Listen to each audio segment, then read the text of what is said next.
18 मई 1974 वो दिन था जब भारत भी एटॉमिक पावर्ड कंट्रीज के कतार में आ खड़ा हुआ। अब हमें ना तो चाइना का डर था और ना ही इंटरनेशनल सिक्योरिटी कमिटीज के आगे सुरक्षा के लिए हाथ फैलाने की जरूरत। पूरी दुनिया जहां सोच रही थी कि इंडिया सिर्फ नॉन अलाइंड रहकर अपने एंड नीड्स को भी पूरा कर पाएगी या नहीं, वही हमारे देश में एक बार नहीं बल्कि दो बार परमाणु टेस्टिंग हुआ। 1974 में जब इंदिरा गांधी के आदेश पर फिजिसिस्ट राजा रमन्ना ने पोखरण में पहला एटॉमिक टेस्ट किया तो पूरे विश्व में तहलका मच गया था। सारे देश जो खुद परमाणु बम बना चुके थे वो भारत को नसीहतें देने लगे और भारत से सभी एटॉमिक कोऑपरेशन तोड़ लिए। साथ ही साथ भारत पर कई सारे इकोनॉमिक सैंक्शंस भी थोप दिए गए। लेकिन हमने भी ईंट का जवाब पत्थर से दिया जब 1998 में PM Atal Bihari Vajpayee and APJ Abdul Kalam के अगुवाई में इंडिया ने भी एटम बॉम्ब बना लिया एंड खुद को एटॉमिक पावर घोषित कर दिया, जिसे देख दुनिया ने दांतों तले उंगलियां दबा ली थी। Today, at 15:45 hours, India conducted 2 underground nuclear tests in the Pokhran range. Just last week, India conducted a series of nuclear explosive tests. जब भारत परमाणु शक्ति संपन्न राष्ट्र बना, अटल बिहारी वाजपेयी का वो फैसला जिसने पूरी दुनिया को हैरत में डाल दिया था। Pakistan, China, the United States of America and several other countries sharply reacted to the Indian nuclear tests. A widespread atomic power industry in the world will necessitate an international society in which the major states have agreed to maintain peace. तो तलवार की नोक पर या atom bomb के डर से कोई हमारे देश को झुकाना चाहे, दबाना चाहे, ये देश हमारा दबने वाला नहीं।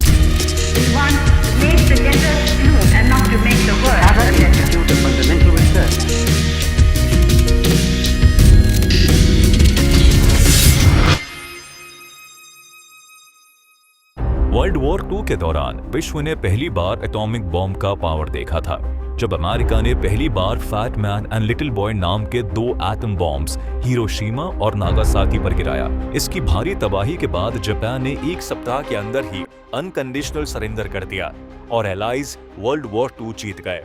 तभी दुनिया के बाकी देशों ने एटम बॉम्ब की अहमियत समझ ली थी। उन्हीं दिनों हमारे देश के magnetic and legendary scientist doctor Homi Jahangir Bhabha भी न्यूक्लियर रिसर्च पर काम कर रहे थे और भारत को एटॉमिक पावर बनाने के काम में जुटे हुए थे।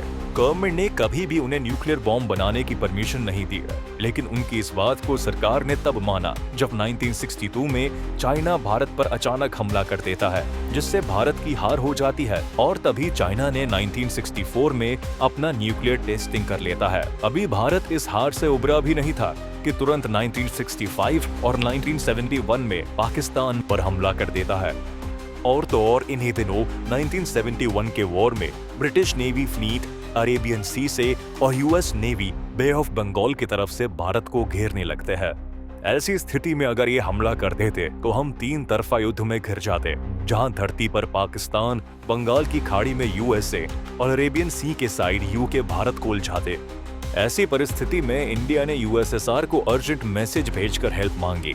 तब तुरंत ही यूएसएसआर की नेवल शिप्स भारत की सिक्योरिटी में निकल पड़े। जैसे ही यूके को इस बात का पता चला, वो बिना देर किए मैडागास्कर की तरफ भाग निकला, क्योंकि ब्रिटिश नेवी को यह पता था कि यूएसए और यूएसएसआर की जंग में वो पिस जाएंगे।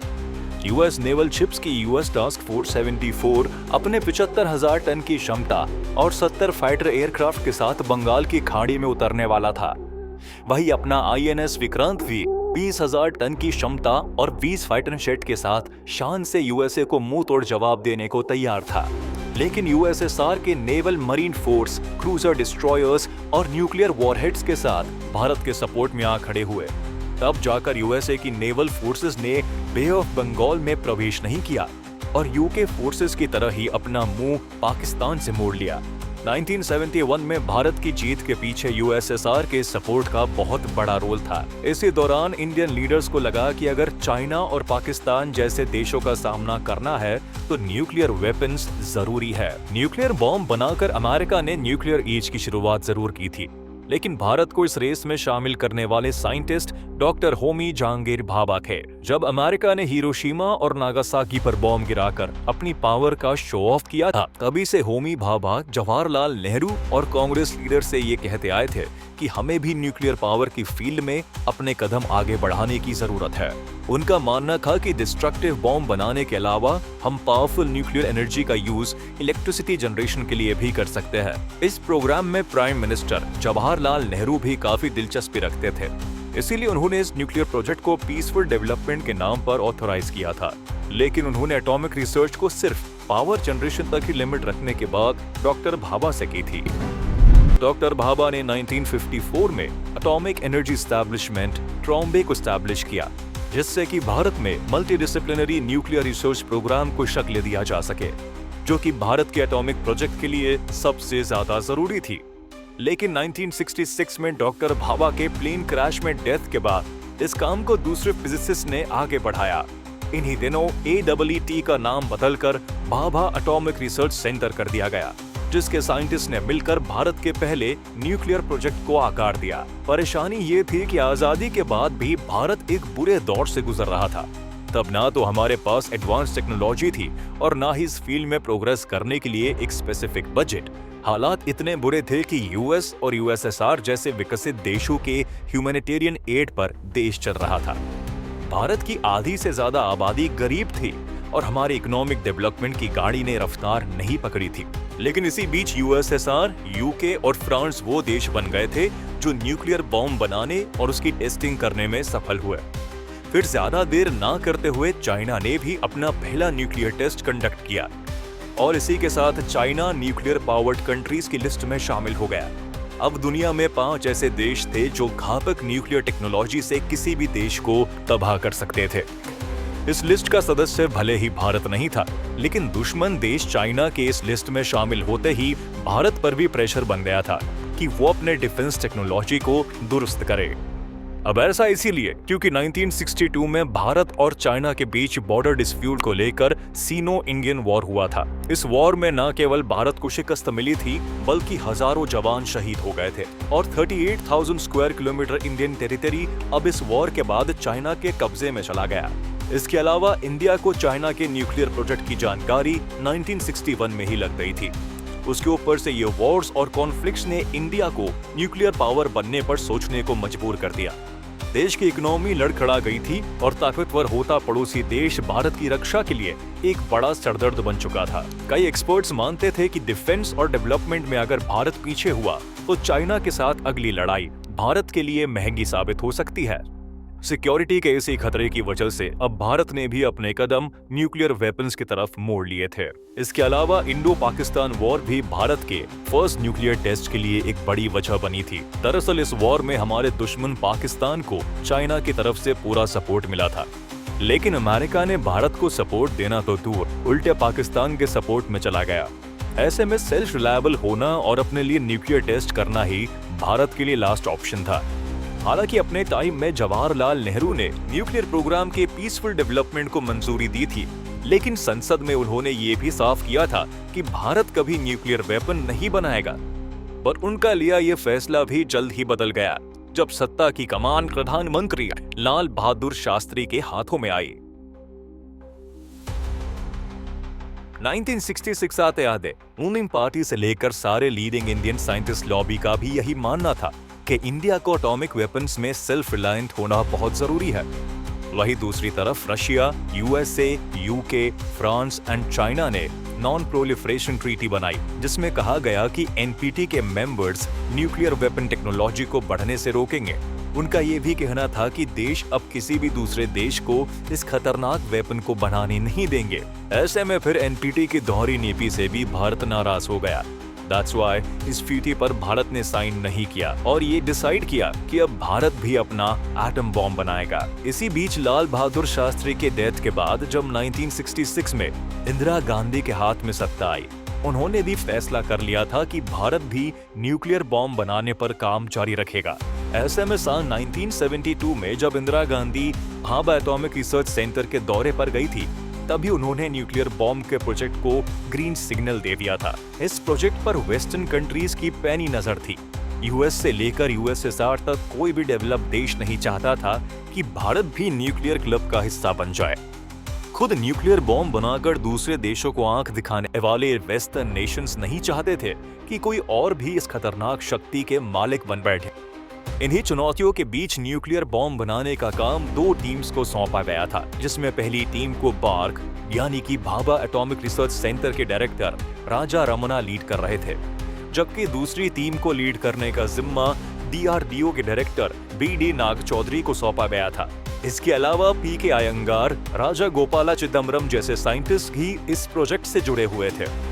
दोनों टीम्स को मिलाकर टोटल 75 साइंटिस्ट और इंजीनियर्स की टीम इस काम पर लगी हुई थी, लेकिन केवल 3 लोगों को ही न्यूक्लियर प्रोजेक्ट की जानकारी थी, जिसमें पहली खुद इंदिरा गांधी थी।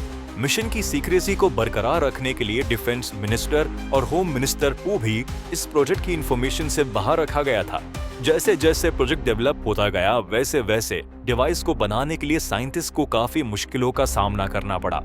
उनके सामने सबसे पहली परेशानी तो ये थी कि डिवाइस के लिए प्लूटोनियम भारत के पास नहीं था। दरअसल ट्रॉम्बे का फीनिक्स प्लूटोनियम प्लांट पहले ही बंद हो चुका था और बचे हुए प्लूटोनियम को पूर्णिमा न्यूक्लियर रिएक्टर में इस्तेमाल किया जा रहा था।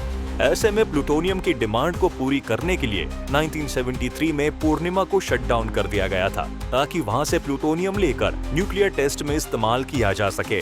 इसके अलावा प्रोजेक्ट में न्यूट्रॉन इनिशिएटर को बनाने में भी साइंटिस्ट को काफी मशक्कत करनी पड़ी थी। ये वो हिस्सा था जिसे बनाने में अमेरिका को भी सबसे ज्यादा परेशानियों को झेलना पड़ा था, पर भारत में इस हिस्से को बनाने का जिम्मा वासुदेव के अय्या को सौंपा गया था, जो 1965 से इस हिस्से पर काम करने की बात कर रहे थे। आखिरकार उन्होंने इसे बनाकर तैयार तो कर लिया था। जब सब कुछ बनकर तैयार हो गया था, तब डिजाइन को आखिरी बार एक्सपेरिमेंट के जरिए वेरीफाई किया जाना था। इस एक्सपेरिमेंट को नाम दिया गया टिकलिंग द ड्रैगन टेल। अब साइंटिस्ट सेटिस्फाइड थे, उनका बनाया हुआ डिवाइस पूरी तरह से सही है, इसीलिए न्यूक्लियर टेस्टिंग को मंजूरी दे दी गई थी। टेस्टिंग के लिए साइंटिस्ट की पहली प्रेफरेंस पोखरण रेंज थी, क्योंकि टेस्टिंग एक ऐसे इलाके में की जानी थी जहां आसपास कोई आबादी ना हो, और ये सभी कंडीशंस राजस्थान के थार डेजर्ट पर परफेक्टली एप्लीकेबल होती थी। इसीलिए जैसलमेर और जोधपुर के बीच मौजूद पोखरण को ही टेस्टिंग साइट के तौर पर चुना गया था। यहाँ टेस्टिंग के लिए सबसे पहले एक गहरे शाफ्ट की जरूरत थी, जिसे खोदने की जिम्मेदारी बासी स्टेशन आर्मी रेजिमेंट को दी गई थी। खुदाई का ये काम टेस्टिंग के कुछ दिनों पहले तक चलता रहा। ऐसे में शाफ्ट से कुछ ही दूरी पर डिवाइस को पूरी तरह असेंबल किया गया एंड टेस्ट को ऑब्जर्व करने के लिए सभी मेंबर्स ऑब्जर्वेशन बंकर में चले गए। अब सभी मेंबर्स के मन में बस एक ही सवाल था कि आखिर डेटोनेटर के बटन को दबाकर टेस्ट को अंजाम कौन देगा। आखिर में डिसाइड किया गया कि जिसको डेटोनेटर बनाने के लिए डेजिग्नेट किया गया है वही बटन दबाएगा। ऐसे में प्रणब दस्तीदार ने ही बटन दबाया और जिसके बाद न्यूक्लियर एक्सप्लोजन हुआ। अच्छी बात यह थी कि बॉम्ब इम्प्लोसिव था और टेस्ट को जमीन के नीचे किया गया था, इसीलिए रेडिएशन का हवा में फैलने का डर कम था। साथ ही बॉम्ब 12 किलो टन क्षमता का था, इसीलिए विस्फोट ज्यादा भयानक और विनाशकारी नहीं था। लेकिन इस विस्फोट के साथ ही दुनिया जान गई थी कि भारत भी अब न्यूक्लियर वेपन बनाने की शक्ति रखता है। भारत के इस पहले न्यूक्लियर टेस्ट को स्माइलिंग बुद्धा के नाम से बुलाया जाने लगा, और जब इंदिरा गांधी जी को फोन पर न्यूक्लियर टेस्ट की जानकारी दी गई थी तो उनसे कहा गया था कि बुद्ध मुस्कुरा गए हैं, यानी कि न्यूक्लियर टेस्टिंग सफल हुई है। अखबारों में छपी इंडियन न्यूक्लियर टेस्ट की खबर से अमेरिका की नींव हिल गई थी। वो ये हजम करने को राजी नहीं था कि भारत अमेरिका से छिपकर न्यूक्लियर टेस्ट भी कर सकता है, और वो भी उनके नाक के नीचे से। कुछ ऐसा ही रिएक्शन कनाडा का भी था, जो खुद को ठगा हुआ महसूस कर रहा था। दरअसल टेस्ट के लिए जिस प्लूटोनियम का इंतजाम हुआ था वो कनाडा द्वारा स्टैब्लिश वाटर रिएक्टर टेक्नोलॉजी से ही प्रोड्यूस किया गया था। अपने स्टेटमेंट में कैनेडियन प्राइम मिनिस्टर पियर ट्रूडो ने पहले ही साफ किया था कि अगर फ्यूचर में भारत ने न्यूक्लियर डिवाइस को टेस्ट किया तो कनाडा और भारत के बीच होने वाली न्यूक्लियर कॉर्पोरेशंस बिगड़ सकती है, और हुआ भी ऐसा ही। टेस्ट के तुरंत बाद ही कनाडा ने भारत के साथ बनने वाले रिएक्टर प्रोजेक्ट से अपना पल्ला झाड़ लिया, और इसके अलावा न्यूक्लियर टेक्नोलॉजी और फ्यूल की सेल पर बैन लगा दिया। कई वेस्टर्न नेशंस का मानना था कि भारत खुद 60 के दशक से एनपीटी यानी non proliferation of nuclear weapons treaty का समर्थन कर रहा था, और आखिर में भारत ने ही गुपचुप तरीके से न्यूक्लियर डिवाइस टेस्ट करके इस ट्रीटी का मजाक बना दिया। यहाँ अपने पक्ष को डिफेंड करते हुए इंदिरा गांधी ने साफ शब्दों में ये भी कहा था कि भारत का इरादा न्यूक्लियर वेपन्स को मैन्युफैक्चर करने का नहीं था। ये केवल एक पीसफुल एक्सप्लोजन था जो कि फिशिंग टेस्ट था। हालांकि जरूरत पड़ने पर भारत न्यूक्लियर वेपन बना सकता है, लेकिन हमारा मकसद न्यूक्लियर वेपन को केवल पीसफुल पर्पसेस के लिए इस्तेमाल करना है। इस एक्शन के बाद हमारे देश पर कई सैंक्शंस ठोक दिए गए थे। बकायदा CTBT ट्रीटी को रिलीज किया गया था। ये ट्रीटी एक comprehensive nuclear test ban treaty थी, जिसके तहत नियम बनाया गया था कि किसी भी देश या इंसान को न्यूक्लियर टेस्ट करने की इजाजत नहीं है। इसमें दुनिया के किसी भी कोने में न्यूक्लियर वेपन्स के इस्तेमाल को बैन किया गया था। साथ ही भारत को रोकने के लिए NSG का भी फॉर्मेशन किया गया। NSG दरअसल न्यूक्लियर सप्लायर ग्रुप था, जिसमें ये साफ शब्दों में कहा गया था कि कोई भी देश बिना परमिशन के यूरेनियम सप्लाई नहीं कर सकता। खास तौर पर भारत को न्यूक्लियर रिलेटेड रिसोर्सेज सप्लाई करने पर पूरी तरह बैन लगा दिया गया था। वेस्टर्न नेशंस ने भारत पर चारों ओर से प्रेशर बनाया कि वह CTBT ट्रीटी को साइन करके न्यूक्लियर पावर्ड कंट्री बनने का सपना छोड़ दे। इसके अलावा कनाडा ने भी भारत के सामने एक न्यू प्रोलिफरेशन पॉलिसी को परोस दिया था, जिसे भारत सरकार और प्रधानमंत्री इंदिरा गांधी से भारी विरोध झेलना पड़ा। जाहिर था कि अगर भारत किसी भी समझौते को एक्सेप्ट करता तो वह फिर कभी न्यूक्लियर टेस्ट को कंडक्ट नहीं कर पाता। इसलिए हुआ ये कि खफा होकर कनाडा ने भारत से अपना समर्थन वापस खींच लिया। तब कनाडा के प्राइम मिनिस्टर पियरे ट्रूडो ने कहा था कि इंडिया का एटॉमिक टेस्ट इंडियन सबकॉन्टिनेंट में न्यूक्लियर रेस को जन्म दे देगा और दूसरे देशों को भी एटम बॉम्ब बनाने में मदद करेगा। इसीलिए इंडिया कनाडा के बीच सारे एटम एड को बंद कर दिया गया। लेकिन इंडिया ने हिम्मत नहीं हारी और ना ही अपने देश के न्यूक्लियर वेपन्स प्रोजेक्ट को बंद किया। इतने में एक खबरें भी सामने आई कि पाकिस्तान भी सीक्रेटली न्यूक्लियर प्रोग्राम पर काम कर रहा है और जल्द ही पाकिस्तान भी अपना न्यूक्लियर टेस्ट कंडक्ट कर सकता है। अब तो ये बात साफ जाहिर हो चुकी थी कि भारत को जल्द ही न्यूक्लियर टेस्टिंग करनी होगी और इस बार खुलकर खुद को न्यूक्लियर पावर साबित करना होगा। हमारा पहला टेस्ट एक टेक्नोलॉजी डेमोन्स्ट्रेटर था, जिससे ये तो साफ था कि भारत भी न्यूक्लियर हथियार बना सकता है। लेकिन अभी तक हमने किसी न्यूक्लियर वेपन को तैयार नहीं किया था। पोखरण के पहले टेस्ट में हमने केवल एक डिवाइस को डेटोनेट किया था, लेकिन इस फिजन टेस्ट से बम बनाना अभी बाकी था। 1988 की इलेक्शंस जनता दल जीत जाती है, लेकिन सत्ता में आने वाले किसी भी प्रधानमंत्री ने वर्ल्ड क्रिटिसिज्म के डर से न्यूक्लियर प्रोजेक्ट को हरी झंडी नहीं दिखाई। फिर 1995 में प्राइम मिनिस्टर की कुर्सी की कमान PV नरसिम्हा राव के हाथ आई, जिन्होंने एक बार फिर जोरों शोरों से पोखरण में न्यूक्लियर टेस्ट की तैयारी करवाई। लेकिन उनसे गलती ये हो गई कि उन्होंने प्रोजेक्ट की सीक्रेसी पर ध्यान नहीं दिया और इसी के चलते अमेरिकन स्पाई सैटेलाइट्स को पोखरण में तैयार होने वाले दूसरे न्यूक्लियर टेस्ट का पता चल गया। यहाँ एक बार फिर अमेरिकन प्रेसिडेंट बिल क्लिंटन ने भारत पर जियोपॉलिटिकल प्रेशर बनाकर न्यूक्लियर टेस्ट को बंद करवा दिया। उन्होंने डायरेक्ट प्रधानमंत्री को फोन लगाकर साफ किया कि ये टेस्ट हुआ तो भारत को इसका अंजाम भुगतना पड़ सकता है। और अमेरिका ने ऐसा एक बार नहीं बल्कि 2 बार किया। लेकिन इतने बड़े बवाल के बाद भी भारत ने अपने गोल से नजर नहीं हटाई और इस प्रोजेक्ट में जल्द ही APJ अब्दुल कलाम को साथ मिला अटल बिहारी वाजपेयी का। सत्ता का खेल तो चलेगा, सरकारें आएंगी जाएंगी, पार्टियां बनेगी बिगड़ेंगी, मगर ये देश रहना चाहिए, इस देश का लोकतंत्र अमर रहना चाहिए। ऐसे में प्रधानमंत्री की कुर्सी पर काबिज होते ही उन्होंने डॉक्टर APJ अब्दुल कलाम और R चिदम्बरम के साथ साथ भारत के टॉप लेवल साइंटिस्ट को न्यूक्लियर वेपन्स की टेस्टिंग का काम सौंप दिया। उन्होंने वैज्ञानिकों को खुली छूट दी कि वो जो चाहे करे, लेकिन इस टेस्ट को कम से कम समय में सक्सेसफुली कंडक्ट करे। मगर अफसोस ये था कि उनकी सरकार केवल 13 दिनों में ही गिर गई और ये प्रोजेक्ट फिर से टल गया। फिर 1998 में दोबारा पावर में आते ही अटल बिहारी वाजपेयी ने न्यूक्लियर टेस्ट को गो अहेड दिया। Lot of pressure, geopolitical pressure. But he took a decision.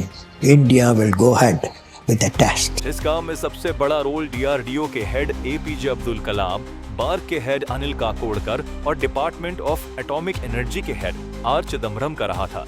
इस टेस्ट को करने में सबसे बड़ी चुनौती सीक्रेसी की थी। जाहिर है कि CIA की नाक के नीचे पोखरण में टेस्टिंग प्रिपरेशन करना आसान नहीं था। दरअसल पोखरण एक खुला रेगिस्तान था, जहां छोटी से छोटी हलचल भी पकड़ी जाती थी। ऐसे में एक बड़े न्यूक्लियर टेस्ट को अंजाम देना एक बड़ा चैलेंज था।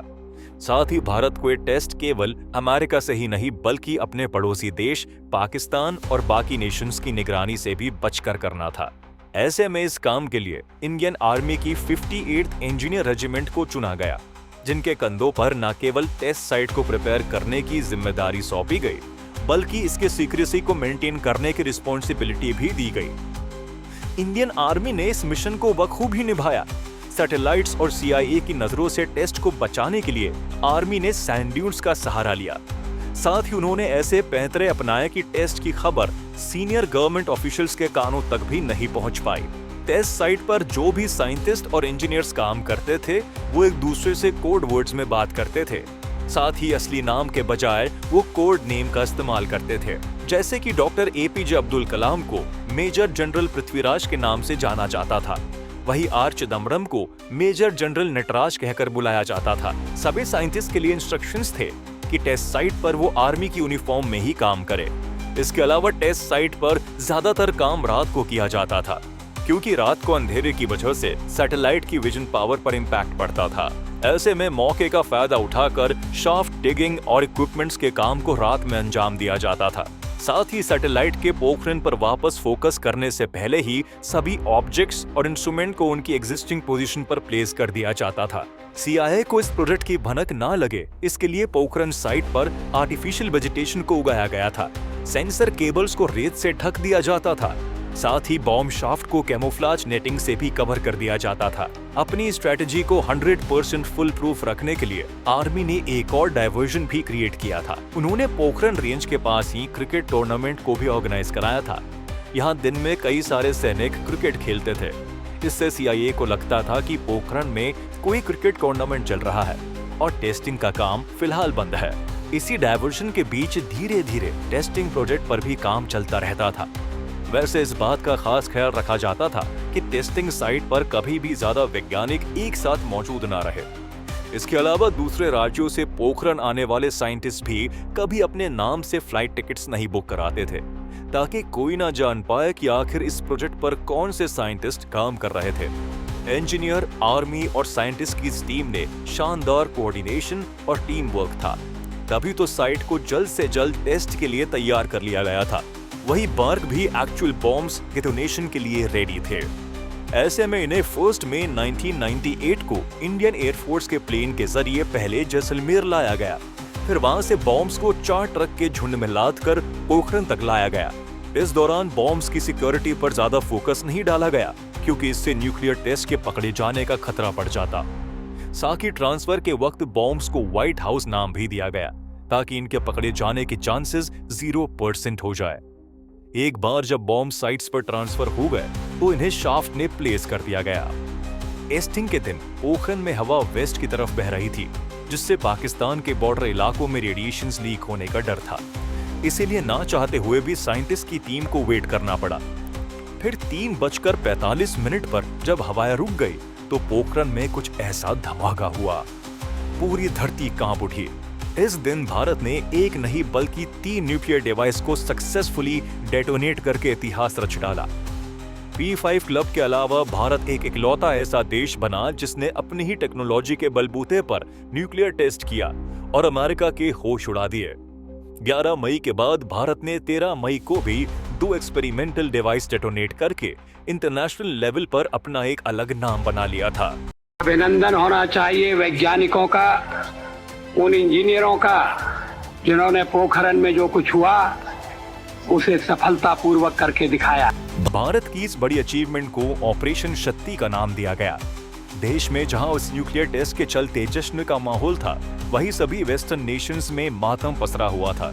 इस टेस्ट से बौखलाने वाले देशों की लिस्ट में केवल अमेरिका, कनाडा, UK और फ्रांस शामिल नहीं थे, बल्कि जापान ने भी भारत को इस टेस्ट के लिए क्रिटिसाइज किया था। अमेरिका के प्रेसिडेंट अपनी कॉन्फ्रेंस में भी भारत के टेस्ट को एशिया के लिए एक खतरा बताने से पीछे नहीं रहे थे। India's action threatens the stability of Asia and challenges the firm international consensus to stop all nuclear testing. So again, I ask India to halt its nuclear weapons program and join the 149 other nations that have already signed the Comprehensive Test Ban Treaty. United action by the Security Council means the international community finds India's actions unacceptable. लेकिन इन सभी बयानबाजियों के बीच अटल बिहारी वाजपेयी ने भारत के पक्ष को बड़ी सूझबूझ से डिफेंड किया था। उन्होंने भरी संसद में कहा था कि परमाणु हथियारों का प्रयोग करने में पहल नहीं करेंगे। एटमी हथियार रक्षा के लिए भी हो सकते हैं। खुद एपीजे अब्दुल कलाम भी प्रेस कॉन्फ्रेंस में ये बयान देते नजर आए थे कि भारत ने ये वेपन अपने देश की सुरक्षा के लिए बनाया है। इतिहास उठाकर देख ले तो आज तक भारत ने कभी किसी देश को इन्वेड करने की कोशिश नहीं की है, बल्कि इसके विपरीत दूसरे देशों ने भारत पर आक्रमण किया है। ऐसे में हमारा ये हथियार भारत की सिक्योरिटी को ध्यान में रखकर बनाया गया है। Whatever we are doing for self, that is our national security. लेकिन न्यूक्लियर टेस्ट के वाजिब कारण देने के बाद भी यूएन सिक्योरिटी काउंसिल और अमेरिका भारत पर इकोनॉमिक सैंक्शंस थोपने से बाज नहीं आया। ये टेस्ट अमेरिका ही नहीं बल्कि उसकी इंटेलिजेंस एजेंसी का भी सबसे बड़ा फेलियर रहा। खुद CIA के डायरेक्टर इस बात को एक्सेप्ट करने से पीछे नहीं रहे कि वह भारत की चाल को नहीं समझ पाए। Been following the Indian nuclear program for many years, but there's no getting around the fact that in this instance we missed and did not predict the particular tests involved. Simply stated, we did not get it right. It's my responsibility to stand up and tell the American people that we didn't get it right. America ने आग बबूला होकर दुनिया भर के sanctions Bharat पर थोप दिए। यहाँ अमेरिका ने भारत को CTBT, NPT और NSG के उल्लंघन के जाल में भी फंसाना चाहा। लेकिन किसी भी आरोप को सच साबित करना अमेरिका के लिए आसान नहीं था। एक्चुअली CTBT में जल, थल और हवा में टेस्टिंग पर रोक थी, लेकिन भारत ने जमीन के नीचे इस टेस्ट को अंजाम दिया था। इसके बाद दूसरा रूल NPT का था, जिसे भारत ने साइन ही नहीं किया था। अमेरिका ने भारत पर NCG के तहत न्यूक्लियर रिसोर्सेज को दूसरे देशों से सप्लाई करने का आरोप भी लगाया था, लेकिन इस टेस्ट में यूज होने वाले सारे रिसोर्सेज भारत के ही थे। ऐसे में अमेरिका भारत का कुछ नहीं कर पाया। वीडियो अच्छी लगी हो तो इसे लाइक शेयर जरूर करेंगे और चैनल को सब्सक्राइब करना ना भूलें।